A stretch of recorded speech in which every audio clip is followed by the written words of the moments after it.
Halo semua, selamat datang dalam presentasi analisis penggunaan bahasa Indonesia ilmiah pada artikel bidang kesehatan. Presentasi ini akan dibawakan oleh saya, Sally Horunisa Fajrin dengan NIM akhir 077. Selamat menyaksikan. Baik, kita akan lanjut pada slide pendahuluan. Bahasa Indonesia ilmiah memiliki ciri khas yang membedakannya dari bahasa sehari-hari. Bahasa ini harus objektif, netral, logis, sistematis, efisien, kohesif, koheren, serta menggunakan kata baku dengan struktur kalimat yang efektif. Dalam presentasi ini, saya akan menganalisis 6 artikel kesehatan, di mana 3 artikel sudah memenuhi kaidah bahasa Indonesia ilmiah, sedangkan 3 lainnya belum sepenuhnya memenuhi. Jadi ini ada karakteristik bahasa Indonesia ilmiah. Jadi secara singkat, ada 4 karakteristik utama bahasa ilmiah.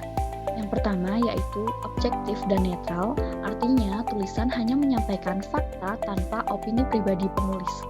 Yang kedua, logis, sistematis, dan efisien, yaitu informasi disusun runtut, masuk akal, dan juga tidak bertele-tele.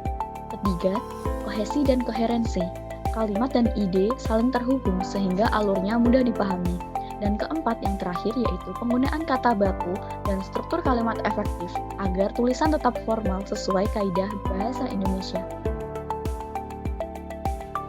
Setelah kita mengetahui tentang karakteristik bahasa Indonesia ilmiah, kita langsung masuk ke contoh artikel yang sudah memenuhi karakteristik bahasa Indonesia ilmiah. Berikut adalah artikelnya. Artikel pertama berjudul Kajian Masalah Kesehatan, Tingkat Konsumsi Energi dan Protein, serta Status Gizi Lansia di Kota ND. Kutipan dalam artikel ini menjelaskan tujuan penelitian dan metode yang digunakan, yaitu survei analitik dengan pendekatan cross-seksional.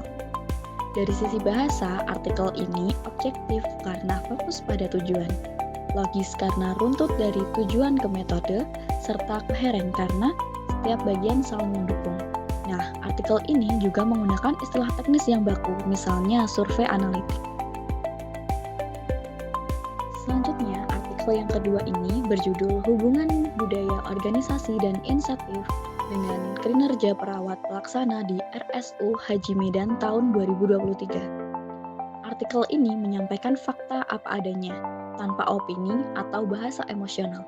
Metode penelitian jelas yaitu menggunakan kuesioner dan analisis statistik. Bahasanya ilmiah karena kalimat efektif, istilah baku, dan alurnya runtut. Hubungan antar variabel budaya, organisasi, insentif, dan kinerja perawat juga dijelaskan secara sistematis. Yang terakhir yaitu artikel ketiga berjudul Faktor-faktor kesehatan lingkungan yang mempengaruhi kejadian stunting pada balita di Indonesia. Sebuah kajian literatur. Artikel ini objektif karena berdasarkan studi literatur, bukan pendapat pribadi. Struktur penulisannya sistematis, dari kriteria inklusi sampai eksklusi hingga hasil penelitian. Bahasanya jelas, menggunakan istilah ilmiah seperti variabel, signifikan, dan inklusi. Kohesi antar kalimat juga terjaga sehingga pembaca mudah mengikuti alur. Setelah 3 contoh artikel yang sudah memenuhi karakteristik bahasa Indonesia ilmiah, kita akan menuju ke artikel yang belum memenuhi karakteristik bahasa Indonesia ilmiah. Artikel yang pertama yang tidak memenuhi karakteristik bahasa Indonesia ilmiah, yaitu berjudul Penggunaan Bahasa Indonesia dalam Artikel Ilmiah Mahasiswa Farmasi. Kutipan dalam artikel ini menggunakan kata ternyata yang menandakan subjektivitas sehingga kurang netral. Selain itu, kalimat juga terlalu panjang, berulang, dan tidak efisien. Artikel ini juga mengakui adanya penggunaan kata tidak baku. Jadi, meskipun membahas bahasa ilmiah, artikelnya sendiri belum sepenuhnya sesuai dengan kaidah ilmiah bahasa Indonesia ilmiah.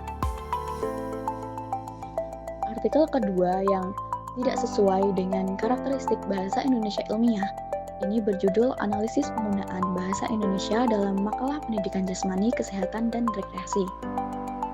Bisa dilihat dalam kutipannya bahwa artikel ini masih menggunakan bahasa Inggris. Misalnya pada kalimat, This research aim to analyze. Hal ini membuat tulisan kurang formal, tidak baku, dan tidak kohesif. Selain itu, metode penelitian tidak dijelaskan secara rinci, sehingga tulisan tidak sistematis. Dari segi bahasa, artikel ini jauh dari karakteristik ilmiah yang seharusnya. Terakhir, artikel yang berjudul Dampak Bahasa pada Perilaku Kesehatan Remaja di Indonesia. Masalah utama dalam artikel ini adalah penggunaan kata emosional seperti akrab dan sangat penting. Nah, bahasa semacam ini tidak sesuai untuk artikel ilmiah karena menekankan perasaan, bukan data. Walaupun alurnya cukup jelas, diksi yang dipakai melemahkan sifat objektif dan formalitas tulisan. Setelah kita menganalisis ke-6 artikel, bisa disimpulkan bahwa terdapat 3 artikel, yaitu tentang gizi lansia, budaya organisasi perawat, dan stunting, sudah memenuhi kaidah bahasa Indonesia ilmiah. Sedangkan 3 artikel lainnya, yaitu tentang mahasiswa farmasi, makalah PJOK, dan perilaku kesehatan remaja, masih lemah, baik karena subjektif, kurang efisien, atau menggunakan bahasa yang tidak baku. Nah, hal ini menunjukkan bahwa penulis artikel kesehatan perlu lebih cermat dalam pemilihan diksi, menghindari ekspresi emosional, serta memastikan kalimat tetap efektif dan sesuai dengan kaidah bahasa Indonesia ilmiah. Berikut adalah referensi yang saya gunakan untuk menganalisis 3 artikel yang sesuai dan tidak sesuai kaidah kebahasaan bahasa Indonesia ilmiah.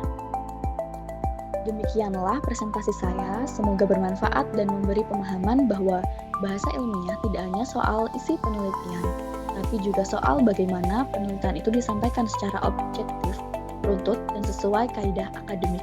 Terima kasih atas perhatian Anda. Sampai jumpa di video selanjutnya.